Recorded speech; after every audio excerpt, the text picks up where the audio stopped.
Good morning, students. So even today we are going to discuss about medical electronics. This is your GS sir. So before going into the session, let's see what all we have discussed. So we started with the introduction to medical electronics.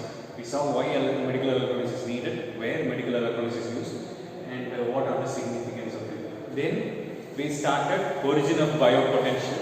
So we saw how ionic change results in ionic current, and then it transfers through the body.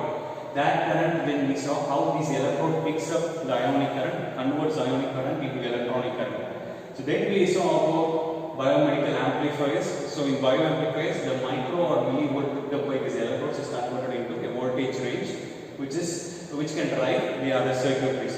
Then we saw about biomedical recorders. We saw ECG, electrocardiogram, electroencephalogram, and electromyogram. So one is the electrical activity associated with the heart, ECG, and then electrical activity associated with brain, it is EEG, and the electrical activity associated with the muscles is EMG. We have dealt everything in detail. Then we step into second unit, which is all about pacemakers. So first half of the second unit is pacemakers. So yesterday we saw what is a pacemaker, why pacemakers is required. So since today's session is a continuation of this, means today we are going to see about external pacemaker. Let's brief about what we saw. So the heart functions, pumps right from the day we born, before we born, that we know. But how does it pumps? It depends upon two nodes.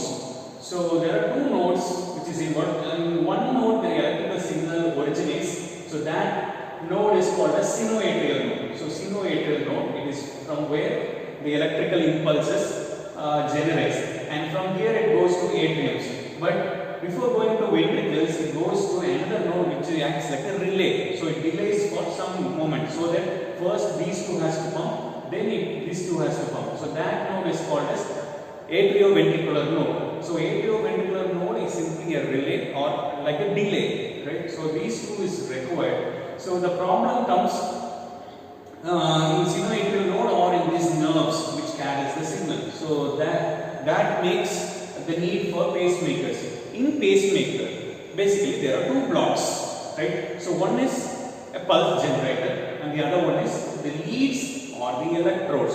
So the natural pulse generator is sinoatrial node. When that fails or the nerves fails, then we go for pacemaker. So the pacemaker simply has these two things only. So one is pulse generator. So yesterday we saw the pulse generator has to generate a round top square pulse or a rectangular pulse. Then comes the leads. The leads in case of internal pacemaker and electrodes in case of external pacemaker. Yesterday we had a brief about internal pacemaker and external pacemaker. So these are the time period and pulse per minute. We have dealt it in detail yesterday, right? So there are two types of pacemaker as I told. So this is external pacemaker. So external pacemaker, when do we need external pacemaker? When the patient is waiting for the surgery, one.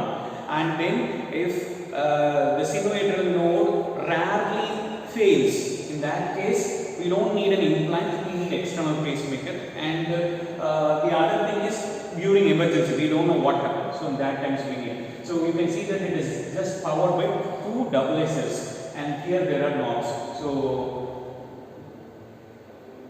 So this also we saw, sorry, a demo we saw.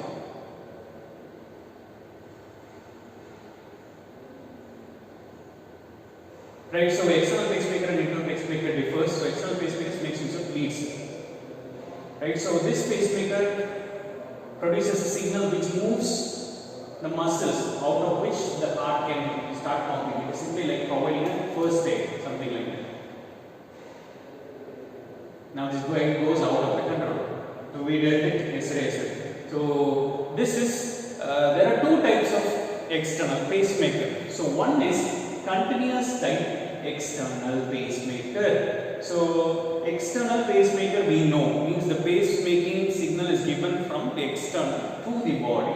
Now continuous type means what? The signal is given continuously or in a fixed manner, in a fixed phase. So this is done to the patient who is waiting for the surgery, means the sinoatrial node fails and we need to trigger it externally continuously till the surgery.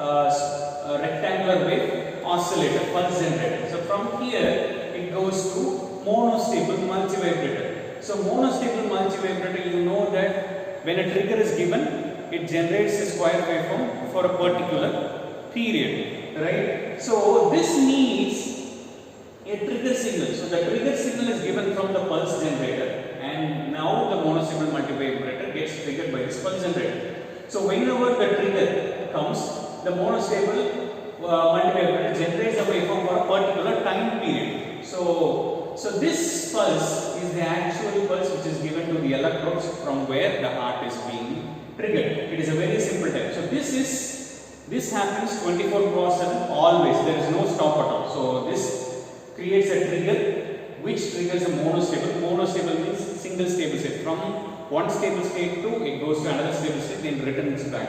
So it is designed for a particular time period. For example, in the previous slide I showed you it is 30 millisecond and 150 pulse per second. So it is designed for 30 to 50 milliseconds time period. So this is one of the external pacemaker. Then you can see that there is another thing which is called as on-demand external pacemaker. So from the term, what do you understand? On-demand means? Based on the requirement. Based on the requirement, this is going to function. So, for example, this is also called as on-demand R-type external pacemaker. Means in heart waveform, I want to zoom this. So this is ECG signal. So in this QRS waveform, whenever it is not in a particular width, means when the ventricles is not coming to rest or is not pumping properly, then this external pacemaker gets triggered, and only that time the pacemaker will be to function.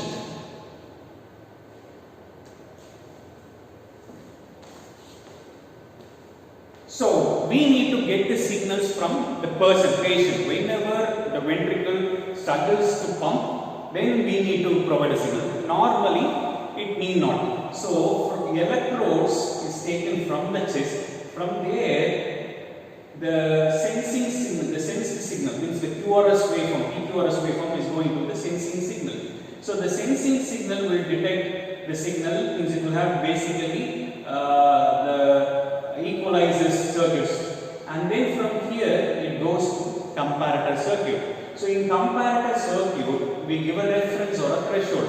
The required width of the QRS waveform and the actual QRS waveform coming from the patient, both are being compared.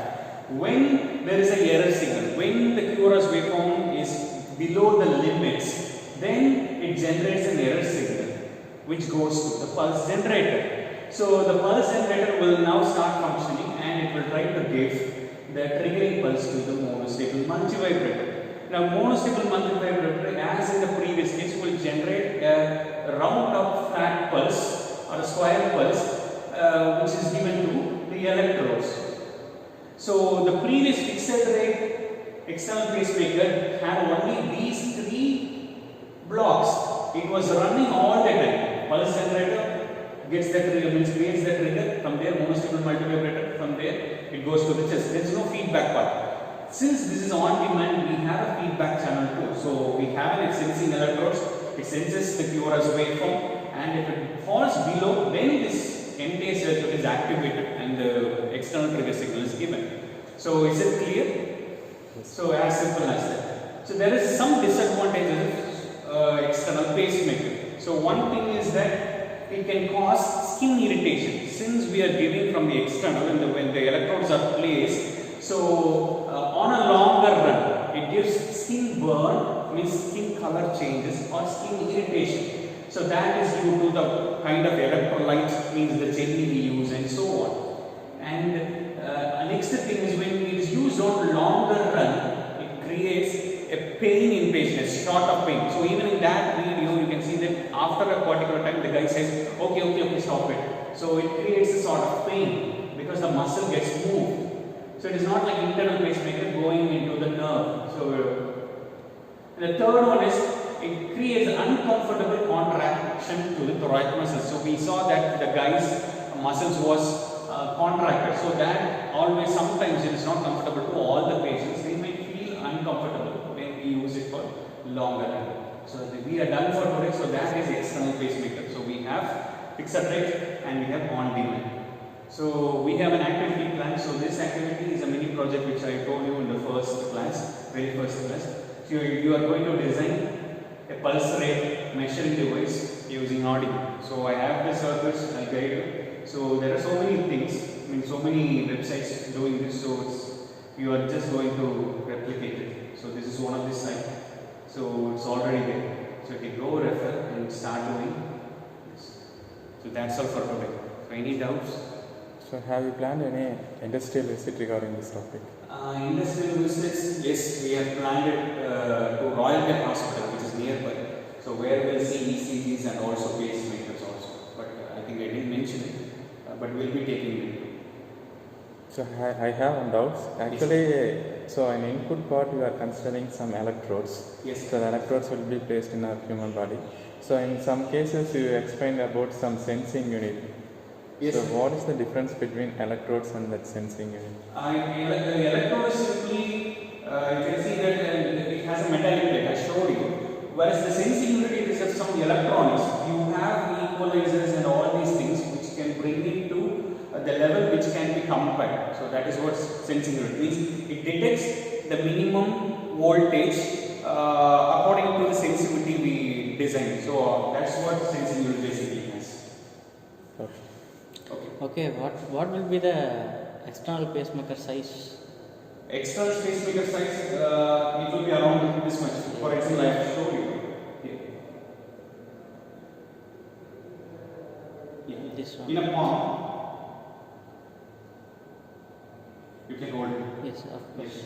But by fixing this kind of external pacemaker in body, so obviously how patients can do their regular activity? No, they cannot do the external pacemaker. That is the need to go for internal pacemakers. So external pacemaker, only 3 situations: patients waiting for surgery, means it is used in ICUs, and even in emergency cases again in ICUs, and rarely whenever it happens. So it is not for a regular use. It is only for it can be used in hospitals, Before surgery. surgeries, or in some emergency cases. Okay, thank you. Thank you. Thank you.